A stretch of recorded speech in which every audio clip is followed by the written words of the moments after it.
Man, this looks terrible. Hey, look at the feeders. Feeders got a bunch of it too. It didn't look like this last week.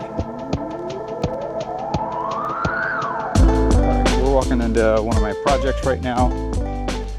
It's a two-phase project, and I've been told that we had some issues with the walls that got all banged up when another subcontractor was working on them, so we're gonna check them out.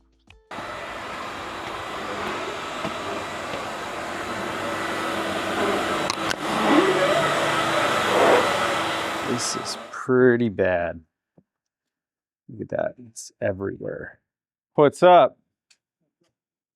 Man, this looks terrible. Hey, look at the feeders. Feeders got a bunch of it too. It didn't look like this last week. You know what happened? All that dust we're gonna do. All that dust we're gonna do. I thought it was supposed to be dust-free. That's what they told me. Look at the walls. Look at the glaze right here. Sorry, bro. that vacuum we keep fucking with it, man. There's gonna be a problem. Stop it. Oh, I'm gonna tell him right now. Yeah, I mean, this is real bad.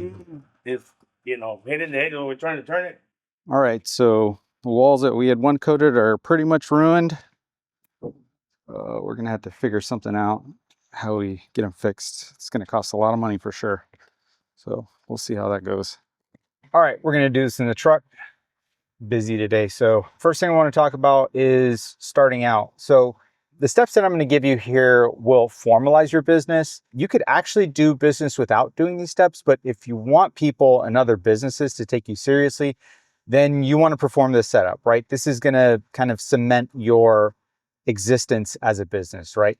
You really don't need an LLC if you're going to start a business. Starting out, you don't really want to make it complicated. You just want to get started. The only thing that the LLC is going to provide is separate legal status. So unless you have substantial assets, personal assets with potential exposure, just start as a sole proprietor. It's the easiest thing to do. And how do you do that? Well, most counties will allow you to apply for what's called a false name certificate or a DBA. It's basically a form that says, I'm going to be doing business as, and then name the business, right? Angel's Cleaning Supply Company. So it would be my name, Angel Cepeda, and then doing business as DBA, Angel's Cleaning Supplies, right? So the first thing, like I mentioned before, is choosing your entity type, right? So you're either going to start your business as a sole proprietor, or the other type of business that you could create or entity type is a partnership. So if you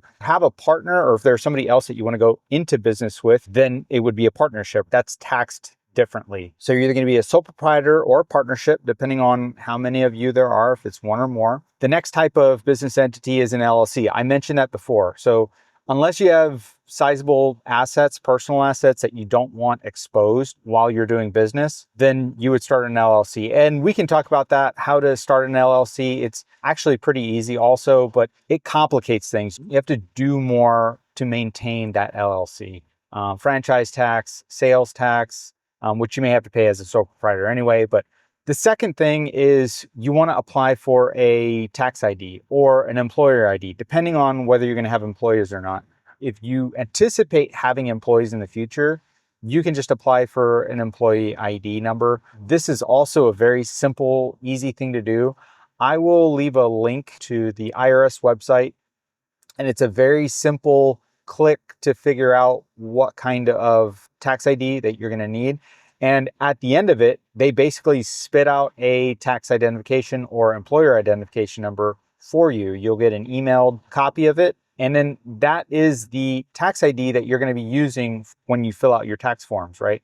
Now, the tax ID thing, that's optional, okay? You don't have to get a separate tax ID if you're a sole proprietor, right? What I mentioned before.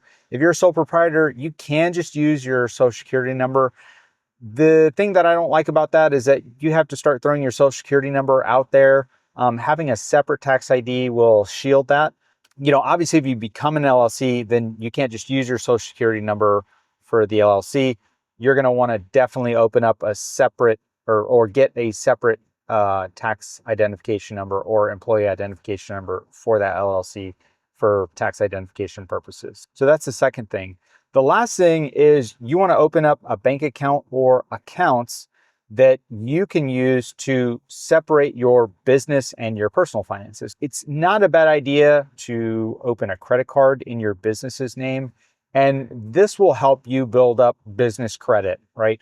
Having business credit will become important as you grow bigger, when you need those credit facilities, when you get a big contract, but you don't have all of the cash to perform the work that you need to do or the orders that you need to fulfill.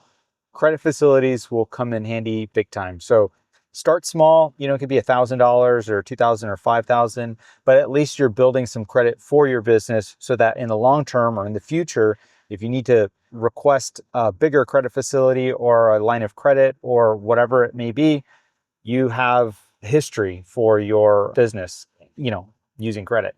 So anyway, that's pretty much it. So if you found value out of this video, hit the like button and subscribe. That'll help me grow and get this message out to more entrepreneurs. Hope to see you on the next one.